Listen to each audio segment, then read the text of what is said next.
Hello friend, नमस्कार। आप सब कैसे हैं? आई होप अच्छे से होंगे, एंजॉय कर रहे होंगे, साथ में चार्ट रीडिंग जरूर कर रहे होंगे। हमारे चैनल में आप सबका दिल से स्वागत है।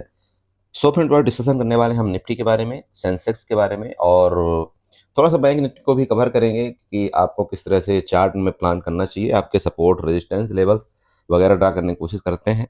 थोड़ा चार्ट देखते हैं, आपको चार्ट हम समझाने की कोशिश करते हैं। देखिए, कोशिश करिए चार्ट सीखने के लिए, क्योंकि चार्ट ही सब कुछ आपको सही से काम करवाएगा।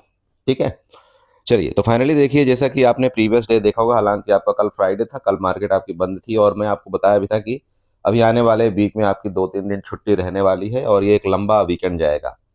तो देख लेना क्या कामकाज करना है। और आपने देखा भी होगा, उससे पहले आपकी मतलब फ्राइडे से पहले सेंसेक्स की एक्सपायरी थी, और काफ़ी गैप डाउन मार्केट ओपनिंग देती है। गैप डाउन ओपनिंग देने के बाद भी मार्केट कंटिन्यूअस आपके नीचे आई। तो कहीं ना कहीं मार्केट में देखिए दबाव देखने को मिला। न्यूज बेस्ड दबाव था या क्या दबाव था, देखो क्या बोला जाए, जब मार्केट में जब तक ये महाराज रहेंगे तो कुछ भी भरोसा नहीं कि कब कहाँ पर क्या हो जाए, रात भर में कैसे होगा, दिन भर में क्या होगा, कोई नहीं जानता। ठीक है, तो ऐसे में क्या होता है कि देखिए, आपको ओवरनाइट पोजीशन का थोड़ा सा रिस्क बहुत कम लेना चाहिए, खास तौर पर बिना आपको हैज के। अगर आपने हैज किया है तो फिर कोई दिक्कत नहीं आती उतना ज़्यादा। ठीक है, बट फिर भी देखिए, जब इतना बड़ा आपने कोई भी हैज किया है, मैं मानता हूं कि ठीक है, आपने एक हैज करके अपना कैपिटल सेव कर लिया, और आप अपने प्रॉफिट और लॉस को भी आपने एक सिंप्लीफाई कर लिया कि हाँ यार, मेरा इससे ज़्यादा ना प्रॉफिट होगा ना इतना लॉस होगा। लेकिन प्रॉब्लम क्या होती है ना, कि मान लीजिए कि आपने उस दिन हैज बनाया और उसी दिन आपको लॉस हो गया। आप समझ रहे हैं? उसी दिन, जिस दिन आपने हैज बनाया उसी दिन आपको लॉस हो गया, तो उसमें क्या होता है, उसमें आदमी को ये लगता है यार क्या मतलब फालतू में हैज करना, लॉस ही तो हो गया, ऐसे अच्छा तो मैं सिंगल साइड बाई कर लेता, ऐसा कर लेता। इसका मतलब ये हो गया कि देखिए, हम अपनी स्ट्रेटजी में कामयाब नहीं है, या हमने अपनी उस स्ट्रेटजी का बैकअप नहीं किया, या हमने चेकअप नहीं किया उसको पिछला कई सालों का कि यार ऐसा काम करता भी है कि नहीं करता है। और हम क्या करते हैं, फिर बाद में उसको चेंज कर देते हैं। हमने 2 दिन उसमें ट्रेड नहीं किया, 4 दिन हमने ट्रेड नहीं किया उसमें, और 5वें दिन हम उसको चेंज कर देते हैं, ये सोच करके कि यार ये स्ट्रेटजी हमारी काम नहीं करती। जबकि ऐसा नहीं होता। देखिए, मार्केट में हर दिन जरूरी नहीं कि आपको प्रॉफिट हो, और ना ही ये जरूरी है कि आपको 4 दिन 5 दिन कंटिन्यू प्रॉफिट हो सकता है आपका 2 दिन 3 दिन कंटिन्यू मार्केट एसएल भी ले जा सकती है। लेकिन अगर आपका एसएल ले गई है मार्केट, तो वो आप पर डिपेंड होना चाहिए यार, कि मैं इससे बड़ा लॉस नहीं दे सकता हूँ। और जब तक वो चीज आप अपने आप में कंट्रोल नहीं करेंगे, तो चाहे कितना भी आप कुछ कर लीजिए, मार्केट से पैसा नहीं बन सकता। आजकल बहुत सारे रीजन है ना पैसा बनने का।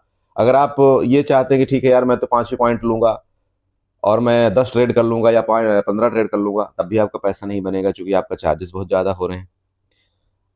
या तो आप फिर, अगर आपको 5 से 10 पॉइंट लेना, तो आप स्कैल्पर बनिए। ठीक है, पहले सीखिए। स्कैल्पर बनने के लिए भी क्या करना पड़ता है, पहले आपको 1 महीना 2 महीना आपको 1 या 2 लॉट से काम करना पड़ेगा। उसके बाद जब आपकी कंसिस्टेंसी बन जाएगी कि हाँ यार, अगर 20 दिन आपके ट्रेडिंग सेशन होते हैं, 20 या 22 दिन मान लीजिए, तो उसमें से अगर मेरे को 7 दिन लॉस भी होता है तो कोई दिक्कत नहीं। ठीक है, क्या, कैसे पता चला आपको? आप जब एक ट्रेड से मान लीजिए कि आप स्कैल्पिंग करते थे, आपको ये पता लग गया कि ठीक है, मेरा 7 दिन का जो लॉस है वो क्या है, और अगर मेरा यहाँ पर मान लीजिए कि 15 दिन 16 17 दिन प्रॉफिट होता है, तो मेरा क्या है, वो आपको पता लग गया कि 1 महीने के अंदर। तो जब वो पता लग जाता है, तो ओवरऑल आप कहीं ना कहीं जाकर के फिर प्रॉफिट में रहते हो। लेकिन ये चीज़ें पता लगना पहले जरूरी है, कि अगर मैं एक लॉट से ट्रेड करता हूँ मान लीजिए कि 2 से 3 महीना, और जब मैं अपने पोर्टफोलियो को चेक करता हूँ, तो मुझे ये लगता है कि यार मंथ में मान लीजिए कि हमारा 5 लॉस हुआ टोटल, मान लीजिए 5 लॉस हुआ टोटल।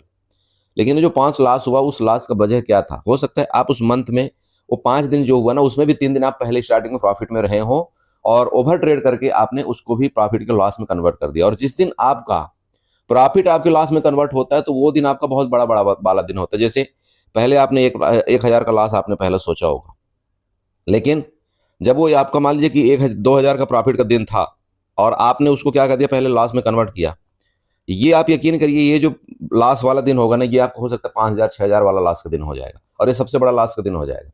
तो वो फोकस करना जरूरी है कि ठीक है, अगर आपने लॉस ले भी लिया, मार्केट है, लॉस होगा, तो लेकिन लॉस जो होना चाहिए ना, वो देखिए हमारी औकात से बड़ा नहीं होना चाहिए। हमारी औकात का मतलब बहुत सिंपल है। देखिए, मैं बहुत खुले मुंह से आदमी को बोलता हूँ, हमारी औकात का मतलब ये है कि भाई मान लो कि हमारे पास 20,000 की कैपिटल ही है।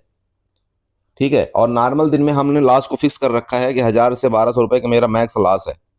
ठीक है, लेकिन जिस दिन मान लीजिए कि हमने गलती बहुत बड़ी कर दिया, तो उस दिन हमारा फिर मैक्स लॉस 2,000 से ज्यादा नहीं जाना चाहिए। समझ रहे हैं? बहुत बड़ी गलती कर दिया तो तो ये चीज़ें आपको फोकस रखना पड़ेगा। ऐसा मत करिए कि नहीं, ये 2000 के लॉस की जगह आप यहाँ पर 10,000 का लॉस ले लीजिए, 15,000 का लॉस ले लीजिए, फिर क्या फ़ायदा? जब आपके पास कैपिटल ही नहीं रहेगी तो फिर आप ट्रेड कैसे करेंगे? ठीक है? तो मेरा सिंपल मतलब यही हमेशा रहता है, देखिए कि आप अपने लॉस पर फोकस करिए। ठीक है, चलिए अब बात करते हैं सीधे-सीधे चार्ट में। मैंने आपका 5 मिनट लिया, देखिए वो समझाने में जो आप गलतियाँ करते हैं या हम गलतियाँ करते हैं, अगर वो गलती को हम ना दोहराएँ तो एटलीस्ट कहीं न कहीं हम सही जगह पहुँचेंगे। ठीक है? चलिए, अभी चार्ट में सिंपल है, कुछ बहुत सिंपल तरीके से आपको चार्ट समझा रहा हूँ। देखिए, बता दिया आपको कि मार्केट आपकी गैप डाउन ओपनिंग दिया, गैप डाउन के बाद आपका नीचे भी गया। इस जगह का आपका सपोर्ट लिया, सपोर्ट आपका कहीं न कहीं 23,800 के आसपास था इसका, 23,800 का लगभग आपका सपोर्ट लिया। उसके बाद आपका पूरा का पूरा मार्केट आपकी रिकवरी किया और दिन के लगभग स्टार्टिंग एंड पर जाकर के आपकी क्लोजिंग दिया। एक अच्छी रिकवरी मानी जाती है मार्केट के अंदर, ठीक है? लेकिन फिर भी आपको वो गैप एक थोड़ा-सा इसने छोड़ दिया है। चलिए, सबसे पहले ट्रेंड लाइन उठाइएगा, इसको ऐसे करना है, यहाँ से ये जो लो लेवल आपको दिख रहा है, इस लो लेवल से आपको एक लाइन ऐसे बना देना है, यहाँ पर देखिए, ऐसे आपको एक लाइन बना देना है, ठीक है? बना दिया आपने। आपने जब ये बनाया तो आपको ये सपोर्ट दिख रहे होंगे, जैसे प्रीवियस आपके ये सपोर्ट थे, इसके बाद ये आपका रेजिस्टेंस बना, देन आपका अभी ये लेटेस्ट टाइम का रेजिस्टेंस है, मतलब कल या परसों के लिए जो भी आपकी मार्केट मंडे को ओपन होगी। ये आपकी एक ट्रेंड लाइन का हो गया। अब हॉरिजॉन्टल लाइन उठाइए, यहाँ से चलिए हॉरिजॉन्टल लाइन, और ये वाला जो यहाँ पर ये जो टॉप आपको बनाता हुआ दिख रहा है ना, आपको थोड़ा-सा ऊपर जाना है। हालाँकि आपका ये जो गैप है, ये तो रेजिस्टेंस है ही है। आप इस गैप को सबसे पहले मार्क आउट करिए कि आपका जो आने वाले टाइम में, मान लीजिए कि आपका चाहे गैप अप भी हो, तब भी आपका रेजिस्टेंस बनेगा 24,150-60 के आसपास। ये आपका पहला रेजिस्टेंस है, प्लीज़ नोट कर लेना, इसको बना लेना, ठीक? उससे पहले रेजिस्टेंस आपका यही वाला मिलेगा, यहाँ आप चेक करिएगा, ये पॉइंट आपका एक रेजिस्टेंस ही है, एज ए रेजिस्टेंस है, इसको भी मार्क आउट करिए। ये 24,081 का है। कितने का है? 24,000। आप 100 भी ले सकते हैं, कोई बड़ी बात नहीं है। इन दोनों चीज़ों से क्या निष्कर्ष निकला आपका, सिंपल समझना। अगर तो मार्केट आपकी मान लीजिए कि इस रेंज में खुलती है, छोटा सा जो आपका रेंज है यहाँ खुल करके ऊपर निकलती है, तो आपका ये वाला रेजिस्टेंस बनेगा, 24,100 का आपका रेजिस्टेंस बनेगा। और यहाँ से वापस जैसे ये मार्केट आपकी गई है, ये आपका नीचे जाकर के ऐसे फिर कुछ कर सकती है। जब तक फिर बाद में इसको ये क्लियर ब्रेकआउट करके ऊपर नहीं जाता, तो आपको लॉन्ग नहीं करना है। कोशिश आपकी ये होनी चाहिए कि अगर ये गलती से मान लीजिए कि ये वाला यहाँ पर फिलअप कर देता है, समझ रहे? मान लीजिए रेंज में खुल करके यहाँ से वापस ऊपर मार्केट आपकी निकलती है और 24,160 का गैप जो है उसको मार्केट फिलअप करती है, उसके बाद इसके ऊपर सस्टेन करे 24,180 के ऊपर, तब हम नेक्स्ट अपना लॉन्ग साइड का प्लान बनाएंगे। अदरवाइज यहाँ से जिस तरह से ये ऐसे किया है, यहाँ से वापस आपका एक बार नीचे की तरफ फॉल करने की कोशिश करेगा। Condition number 2। अब दूसरी बात, यहाँ हॉरिजॉन्टल लाइन उठाइएगा, ये आप सपोर्ट बना लीजिएगा। सपोर्ट आपका कहाँ आ रहा है मार्केट का, निफ्टी का 23,970 के आसपास। अब दो चीज़ है, मान लीजिए कि आपका यहाँ डायरेक्टली इस जगह खुल जाए और यहाँ से ऐसे गिरने लगेगा तो आपको ये सपोर्ट बनेगा। दूसरा, अगर गैप डाउन ओपनिंग दे दे तो जब इसके नीचे निकलता है मार्केट आपका, तब आपको नीचे की तरफ पुट के बारे में सोचना चाहिए। तो फिर आपका इसके नीचे जाने का मतलब ये हो कि जो आपकी लिक्विडिटी इस जोन में क्रिएट है, मतलब 23,850 के आसपास, फिर उसको लिक्विडिटी को मार्केट को लेना। मेरी बात समझ गए? गैप डाउन हो या आपका रेंज में खुल करके मार्केट नीचे निकलेगी तो इस लिक्विडिटी को मार्केट आपकी लेगी, जो कि आपका 23,850 के पास क्रिएट है और आपका ये सपोर्ट जोन है। ठीक है, ऊपर का लेवल आपको क्लियर पता चला। जब तक मार्केट इसके ऊपर नहीं जाती तब तक आपकी बड़ी मूवमेंट नहीं आएगी। बार बार यहाँ से आपके सेलर ही एक्टिव होने की कोशिश करेंगे। क्यों? क्योंकि इधर भी आपके यहाँ पर सेलर एक्टिव हैं, आपके यहाँ पर भी सेलर एक्टिव हैं। तो जब ये सेलर का ये मार्केट आपका एसएल लेने की कोशिश करेगी तो वो वापस मार्केट को दबाने की पूरी तैयारी बनाएंगे। आप चाहें तो इधर से ऐसे फिबोनाची उठाइएगा, फिबोनाची इसके टॉप से ऐसे करके आप अगर यहाँ तक फिबोनाची आप मार्क आउट करते तब भी आपको यही दिख रहा होगा कि 0.61 का लेवल आपका देखिए ये वाला आ रहा है। मैंने तो थोड़ा सा फिर भी ऊपर रेजिस्टेंस लिया है। मार्केट में पूरी की पूरी प्लान यही है, देखिए अगर ये रिट्रेसमेंट यहाँ तक लेता है तो ये आपका ट्रेंड लाइन से इसको दबाने की कोशिश किया जाएगा जब तक आपका 24,160 के ऊपर ये सस्टेन नहीं करता। क्लियर है वो निफ्टी का चीज़? बस ये चीज़ ध्यान रखिएगा, एक लॉट से ज़्यादा ट्रेड आपको नहीं करना है, चाहे कुछ भी हो जाए। क्योंकि जब तक मार्केट क्या कर रही है ना, देखिए आपकी इस तरह से रेंज में घूम रही है तो कुछ भी कर सकती है मार्केट। और साथ में आपको न्यूज का ध्यान जरूर रखना है। ओके, चलिए, तो ये आपका निफ्टी का चार्ट हो गया। चलते हैं थोड़ा सा आपका सेंसेक्स में। सो फ्रेंड देखिए आपके सेंसेक्स का चार्ट है, सेम हम ट्रेंड लाइन वही बनाएंगे जैसा हमने सबसे पहले आपका निफ्टी में बनाया था। एक्सटर्नल लाइन लीजिए इसके लो लेवल से, ये देखिएगा इसका लो लेवल, और ऐसे इसको मार्कआउट कर दीजिए। ठीक है, इसका लो लेवल से ऐसे इसको जब आप मार्कआउट करेंगे तो आपको ये क्या बन जाएगा, एक सपोर्ट और रेजिस्टेंस बनेगा 10 लाइन का। ऐसे देखिए, यहाँ सपोर्ट लिया, फिर सपोर्ट लिया, आपका ऊपर गया, देन आपका गैप डाउन, और आपका इसी के पास आपका रेजिस्टेंस। ठीक है, गैप आपका ये बन गया। यहाँ पर देखिएगा ये छोटा सा गैप आपको ये क्रिएट हुआ दिखाई दे रहा है। ठीक है, कितने का, 77,400 वाला आपका गैप है ऊपर का एज ए रेजिस्टेंस। आपका जो सेंसेक्स क्लोजिंग दिया वो कहां पर दिया है, 77,140 के आसपास, मतलब गैप ठीक ठाक है। एक गैप अप अगर मार्केट होती है तो उसको फिल करने के लिए यहाँ पर मार्केट के पास जगह है, ये गैप अप फिल करने के लिए जगह है, ये ध्यान आपको रखना है। तो अगर किसी कंडीशन में मान लीजिए कि मार्केट आपका जैसे नीचे गया, फिर आपका रिट्रेसमेंट, और अगर ये गैप अप होता भी है तो यहाँ तक का आपका सबसे पहला ये गैप फिलअप जोन होगा।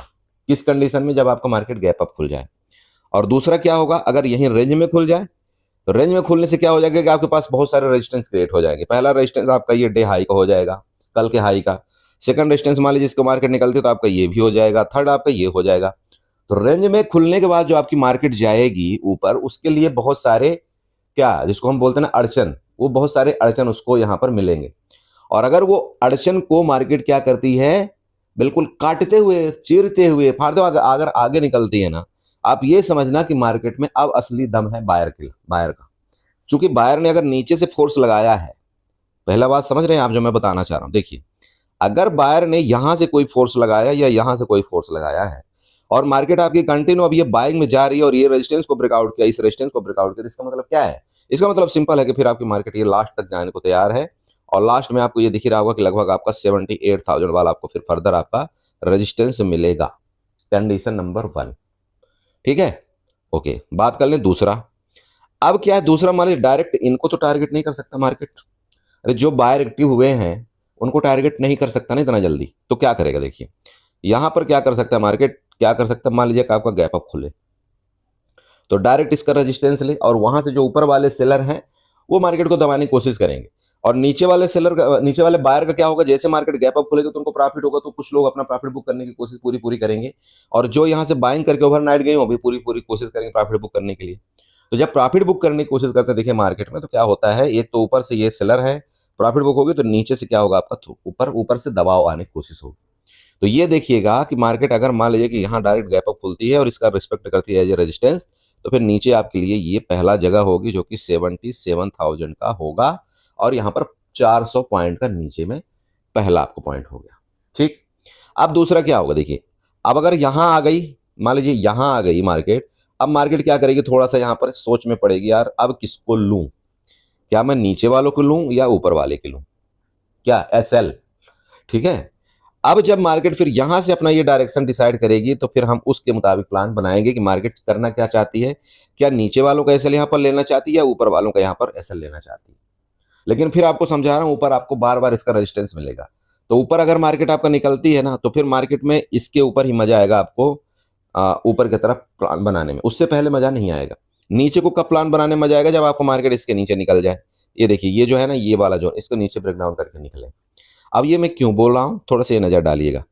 फिबोनाची उठाइए, सिंपल है, इसके टॉप से ये देखिए जो टॉप है ना, इसके टॉप से अगर आप यहाँ तक ये लो लेवल तक अपना फिबोनाची से मार्कआउट करते हैं, देखिए तो आपका देखिए ऊपर का जो रेजिस्टेंस आ रहा है रिट्रेसमेंट का, ये इस बिग के आसपास आ रहा है, और यही मतलब कहीं ना कहीं 77,400 के आसपास है। तो ये मतलब आपका ये होगा कि एक रिट्रेसमेंट यहाँ पर आपका कंप्लीट हुआ। अगर ये रिट्रेसमेंट आपका ये कंप्लीट होता है तो यहाँ से मार्केट में ऐसा कुछ होना चाहिए एक्शन, ये आपका फिबोनाची बताता है। वही मैं आपको समझा रहा हूँ कि ये देखिएगा ऊपर में आपका बार बार रेजिस्टेंस है, तो अगर इस जोन में मिलता है, इस जोन में मिलता है, तो आप एक बार ट्राई कर सकते हैं नीचे, ये आपका 400 पॉइंट का एक जोन बनता है पहला। सेकंड आपका कब बनेगा, सेकंड आपका तब बनेगा जब मार्केट आपका इसके नीचे फिर जाए। ये देखिए जहां से आपका ये गया, मार्केट ऊपर गया, फिर नीचे सेलिंग आई थी ना, ये जो आपका बिक दिख रहा है ना, जब मार्केट फर्दर इसके नीचे जाएगा तो फिर इनको टारगेट ये जल्दी करेगा। समझ रहे हो, तो ये आपके चांस हो गए दो। अब बात कर लें थोड़ा सा, देखिए मतलब नॉर्मली कि मार्केट है क्या, मार्केट में ट्रेंड अभी आपको कोई ज़्यादा पॉजिटिव का नहीं है, बस ये बात है कि यहाँ से आपकी रिकवरी आई है। अभी रिकवरी क्यों आई देखिए वो आप देख लेना, आपके शेयर में आपको पता चल जाएगा कि किसके वजह से आपकी रिकवरी आई। ठीक है, आपका रिलायंस की वजह से आई या आपकी एचडीएफसी बैंक की वजह से आई या जिसकी वजह से आई हो वो आप चेक कर लेना, वहाँ पर आपको वो पता चल जाएगा। तो डिपेंड देखिए हर चीज़ करेगा, आपका शेयर कैसे आगे परफॉर्मेंस कर रहा है, आपका कल रिलायंस कैसे काम करेगा, एचडीएफसी कैसे काम करेगा, या कोई और बड़ी कंपनी का रिजल्ट तो नहीं आ रहा है। सब कुछ देखिए, रिजल्ट सीजन में भी ये बहुत दिक्कतें होती है कि अगर वो मान लीजिए वेटेज वाला शेयर आपका नीचे गिरा तो फिर मार्केट चढ़ते हुए भी असमर्थ हो जाएगी, फिर वो नीचे गिरने की कोशिश करेगी। तो जब भी आप कोई काम करें, जो भी प्लान आप बनाएं, तो कोशिश करिएगा कि आप एक बार शेयर का चार्ट जरूर देखिए। आने वाले दिनों में देखिए आपका ये वाला एक रेंज खुलेगा ऊपर के लिए, ये मैं आपको बता दे रहा हूँ। जैसे आपको दो ब्लू लाइन खींच रही है, एक तो आपका ये रेजिस्टेंस मिला, जब मार्केट आपका कभी ये आपका रेजिस्टेंस तोड़ेगा जो कि 77,500 वाला है, तो फिर आपका नेक्स्ट यहाँ पर मैंने बताया ही आपको 78,000 वाला आपको ऊपर की तरफ मूवमेंट मिल सकता है। लेकिन ये कब, जब आपका ये वाला रेजिस्टेंस आपका क्लियर करेगा तब। ठीक है, इतने जोन हैं आपके। देखिए मैंने कोशिश की आपको समझाने के लिए, आप उसी हिसाब से प्लान करिए। बड़ी क्वांटिटी मत लीजिए, अगर आप बड़ी क्वांटिटी नहीं लेंगे तो आप कहीं ना कहीं रुकेंगे मार्केट में, और फिर आप जानते हो कि मार्केट पहले आपका एसएल लेने की कोशिश करते हो, उसके बाद आपके डायरेक्शन में जाता है। तो प्रॉब्लम यहाँ पर ये हो रही है कि जब हम एसएल ही बड़ा रख लेंगे और हमारा एसएल हीट हो जाएगा, तो फिर हम दोबारा ट्रेड लेने के काबिल नहीं रहेंगे। वो चीज़ें आपको मेन फोकस करनी है। तो ये आपका सेंसेक्स हो गया। थोड़ा सा हम चार्ट देखते हैं बैंक निफ्टी में, जो कि बहुत से लोग बैंक निफ्टी में ट्रेड करते हैं मंथली एक्सपायरी में। सो फ्रेंड देखिए आपके बैंक निफ्टी का चार्ट है, और सबसे बड़ा कमजोरी किस में आ रहा है इस समय, बैंक निफ्टी के अंदर। आप समझ रहे हैं, और वो क्यों कमजोरी आ रहा है, आप देखिए आने वाले दिनों में आपके एक्सिस बैंक ने मार्केट में काफी कमजोरी दिया, आपके एचडीएफसी बैंक भी साथ नहीं दिया, 2-3 दिन से आपका आईसीआईसीआई बैंक साथ नहीं दे रहा था। तो इस कारण से क्या हुआ, आपका बैंक निफ्टी ज्यादा कमजोर है। और जब बैंक निफ्टी आपका कमजोर है, तो मैं आपको हमेशा समझाता हूं कि मार्केट में कहीं ना कहीं वो दबाव ही लेकर के आएगा। ओके, चलिए, तो फाइनली आपका बैंक निफ्टी का सपोर्ट सबसे पहले बना लेते हैं। ये देखिए हॉरिजॉन्टल लाइन, और यहाँ पर आपका ये सपोर्ट है। सपोर्ट भी एक बहुत जबरदस्त जगह में लिया, जहां से देखिए आपका ये बहुत ज्यादा बाइंग एक्टिव हुई थी। इसका मतलब अभी भी नीचे एसएल तो है, और ये बायर चूंकि इतने ज्यादा यहाँ से एक्टिव हुए थे मार्केट में, क्या किया देखिए वापस मार्केट ने यहीं से बाइंग देने की कोशिश किया है। रेजिस्टेंस आप यहाँ पर बनाइए, ये आपका रेजिस्टेंस है जहां से आपका मार्केट ने कल का हाई मतलब 55,100 का हाई बनाया था। इसको आप मार्कआउट कर लीजिएगा। बैंक निफ्टी कल अगर इसको ब्रेकआउट करते हैं ना ये बिग को, तो नेक्स्ट आपका ये देखिए, ये जो दो जगह ये आपका पहला रेजिस्टेंस बनेगा, और वो रेजिस्टेंस जोन यहाँ हॉरिजॉन्टली मैं मार्कआउट कर देता हूँ। चलिए, ये वाला मतलब 55,300 के आसपास। इसका मतलब क्या है, बैंक निफ्टी में भी आपके पास यहाँ से लेकर यहाँ तक आपका एक लगभग पहला 300 पॉइंट की जगह आपके पास है। उसके बाद डिसाइड होगा, जैसे ये रेजिस्टेंस है, रेजिस्टेंस है, प्रीवियस भी रेजिस्टेंस है, मार्केट क्या इस रेजिस्टेंस को रिस्पेक्ट करती है, यहाँ से गिरती है या इसके ऊपर निकलती है। देखिए अगर इसके ऊपर निकली तो आपके पास यहाँ पर लगभग 500 से 600 पॉइंट की जगह और ऊपर की होगी, और अगर यहीं से वापस ये गोताखोर के गिर गई खा के, तो फिर आपका वापस फर्दर 54,800 का आपका नेक्स्ट सपोर्ट बन रहा है। अब ये चीज़ें सब कुछ समझने के लिए आपको करना क्या है, 15 मिनट के चार्ट में चले जाना है। आप जब 15 मिनट के चार्ट में जाएंगे तब आपको एक अच्छा देखिएगा जोन नजर आएगा। देखिए बहुत सिंपल समझिए, मान लीजिए कि यहाँ से कोई सेलर जो सेल किया है उसको डर नहीं लग रहा है अभी भी मार्केट के अंदर, भले मार्केट आपकी लगभग इतनी रिकवरी कर दिया है, उसको डर नहीं लगेगा। ओके, उसको डर कब लगेगा, उसको डर तब लगेगा जब मार्केट ये जो आपका गैप है ना, मतलब 55,300 के ऊपर आपका निकलने की कोशिश करेगा, तो फिर उसको डर लगना शुरू होगा और वो अपनी पोजीशन को स्क्वायर ऑफ करेंगे। तब फिर आपको क्या करना होता है, यहाँ पर अटैक करना होता है लॉन्ग के साइड में। ठीक है, और अगर मान लीजिए कि मार्केट क्या करती है, जैसे ये देखिए आपके ऊपर गई, यहीं से रेजिस्टेंस लेकर के नीचे गिरती है, तो ये लोग फिर और ज्यादा अटैक करेंगे मार्केट में नीचे लाने के लिए, मतलब फिर सेलिंग करेंगे, क्योंकि उनको ये पता लग गया कि अब इसने ये रेजिस्टेंस ले लिया है। तो ये फर्दर फिर मार्केट को क्या करेंगे, नीचे गिराने की कोशिश करते हैं। तो आपको फिर नीचे प्लान क्या बनाना है, आपको शॉर्ट का। देखिए मार्केट में आपको अपने मूड के हिसाब से नहीं चलना है, आपको ये देखना है कि यार प्रीवियस जो बंदा यहां से सेल किया हुआ होगा, मार्केट में उसको डर कब लगेगा, सिंपल समझिएगा, उसको डर कब लगेगा। मार्केट डर के माहौल में ही काम करता है, उसको डर कब लगेगा, जब ये पता चल जाएगा हाँ यार ये डर तब लगेगा, तभी मार्केट में आपका ऊपर निकलने का। जैसे आप उसकी सेंसेक्स की एक्सपायरी की बात कर लें, आप मार्केट ने बड़ी तेजी के साथ नीचे गिरा, बहुत बढ़िया बात है, जो पैसा बनाना था बना लिया लोगों ने। अब एक बात आपको सिंपल समझाता हूँ, मान लो जैसे सेंसेक्स की बात करना, जैसे चार्ट है ये, अब इतने चार्ट में जब तक मार्केट घूमी तब तक इसको डर नहीं लगा, लेकिन जैसे इस चार्ट को मार्केट ने इसको देखो ब्रेकआउट कर दिया और बहुत जबरदस्त कैंडल से, तब ऊपर वाला डरना शुरू हुआ और फिर मार्केट के अंदर जस्ट शॉर्ट कवरिंग आई। ये सब कहानी बनती है। तो ऐसे कंडीशन में ना, ये जब कभी ऐसा मार्केट चलता है ना, ये मार्केट, तो आपका क्या होता है, एसएल आप अपना छोटा सा दे दीजिए और साइड हो जाइए, कोई फर्क नहीं पड़ता छोटे सेल देने में। मेरी बात क्लियर हो रही, छोटा सेल दे दीजिए, मार्केट से साइड हो जाइए, नहीं तो इतने में तो आपकी पूरी कैपिटल लूट करके ले जाएगा मार्केट, आपको पता नहीं चलेगा। बेस्ट स्ट्रेटजी क्या होती है, यही कि भाई हम हार मान के साइड हो जाए, छोटा सा सेल दे दो। नेक्स्ट हमारे अगर प्लान में आया मार्केट तो हम ट्रेड करेंगे, नहीं आया तो नहीं करेंगे। मार्केट अगर इतनी गैप डाउन हुई है, इसके बाद अचानक से बड़ी रिकवरी आई तो कुछ कारण है। और ऐसे कारण में हमको क्या करना चाहिए, नहीं समझ में आता ना, मार्केट को साइड छोड़ दीजिए। जबरदस्ती नहीं करना कभी मार्केट से। बहुत से लोग मेरे को ये बोलते हैं, बोला सर इतनी बड़ी रैली मिस हो गई, क्या करें, इतनी बड़ी रैली। आप बताइए कि क्या हमने ऐसा कोई प्लान बनाया था? अब रैली अगर मिस हो गई, मार्केट अगर यहाँ से गिरी है, अचानक से इतनी बड़ी बाइंग आ रही, तो हिम्मत भी तो नहीं पड़ती कि हम डायरेक्टली बाइंग में चले जाएं। लेकिन जब पड़ेगी तो हम कर लेंगे, ठीक है। लेकिन वो रेंज क्लियर करके मार्केट रुके उसके ऊपर, तब तो हम करें कुछ प्लान। तो ऐसा आपको देखना पड़ता है। तो दो चीज ध्यान रखिएगा इसमें, आपका ऊपर का रेजिस्टेंस आपका ये वाला है, फिर आपको समझा रहा हूँ ये रेजिस्टेंस आपका ये वाले। जब तक इसके ऊपर नहीं जाता तो जल्दबाजी में आपको बाइंग नहीं करना। हो सकता है यहाँ से आपका ये आपका सेलर वापस यहाँ से सेल करने की एक्टिविटी करें, तो आपको इसमें अपना हाथ मारना है। और दूसरा चीज, रेंज में ही खुल करके मार्केट अगर ये नीचे आए तो यहाँ पर भी एज इसको आप रेजिस्टेंस मान करके आप इसको अपना प्लान बना सकते हैं। फिर समझा रहा हूं, ऊपर का प्लान आपका इसके ऊपर ही बनेगा, उससे पहले नहीं, ठीक है। चलिए, तो आई होप आपने समझा होगा। चार्ट सीखिए, अपना प्लान बनाइए, चार्ट में ट्रेंड लाइंस ड्रा करिए, उसमें ऐसे नोट करिए कि जैसे ये मान लीजिए कि यहाँ पर आप जाइएगा, सॉरी ये इसमें जाइएगा, ये प्राइस लेवल लिखिएगा, प्राइस लेवल में ऐसे लिख दिया करिए यहाँ पर कि भाई ये 55,100 है, अगर इसके ऊपर निकलेगा तो नेक्स्ट रेजिस्टेंस मेरा कहाँ पर मिल रहा है, तो नेक्स्ट रेजिस्टेंस मेरा इस जगह मिल रहा है, इतना तक तो मैं ट्रेड कर सकता हूँ, और इतने तक में मुझे कितना लेना है, एक लॉट लेना है। अब वो एक लॉट क्यों लेना है, क्योंकि मार्केट अगर नीचे भी खिसकती है तो हमारा सपोर्ट ये फिर बनेगा, तो इतना मेरा लगभग एसएल होगा। तो क्या इतने एसएल के लिए मैं तैयार हूँ? अगर मैं ज़्यादा क्वांटिटी लूँगा तो क्या इतना बड़ा एसएल मैं झेल पाऊंगा? नहीं झेल पाऊंगा। लेकिन अब दूसरा केस क्या बनता है, जब मार्केट इस जोन में चली जाती है तो यहाँ पर क्या है, अगर ये रेजिस्टेंस ले रही है और हमने शेयर का देख लिया, मूड माहौल भी देख लिया, तो यहाँ जब मैं अगर नीचे के लिए प्लान करूंगा, तो नीचे के लिए प्लान करूंगा तो ये मुझे पता चल जाएगा कि भाई मार्केट में ऊपर से एक तो सेलर अवेलेबल है या आपका रेजिस्टेंस भी है, तो चलो ठीक है, मैं इतना बड़ा एक एसएल अपना लगा करके और नीचे का अपना प्लान बना सकता हूँ, ठीक है। देखिए, तरीके बहुत सारे हैं ट्रेड करने का, आपको वो तरीका पता होना चाहिए। चलिए, काफ़ी वीडियो लंबी हो जाएगी इसलिए ज़्यादा नहीं बताएंगे यहाँ पर, बस एंजॉय करिए, चार्ट सीखिए और अपने कैपिटल को सेफ रखिए। वीडियो अच्छी लगी तो चैनल को जरूर सब्सक्राइब करिएगा, वीडियो को लाइक करिएगा, साथ में कमेंट जरूर करिएगा। चलिए बाय बाय एंड एंजॉय करिए।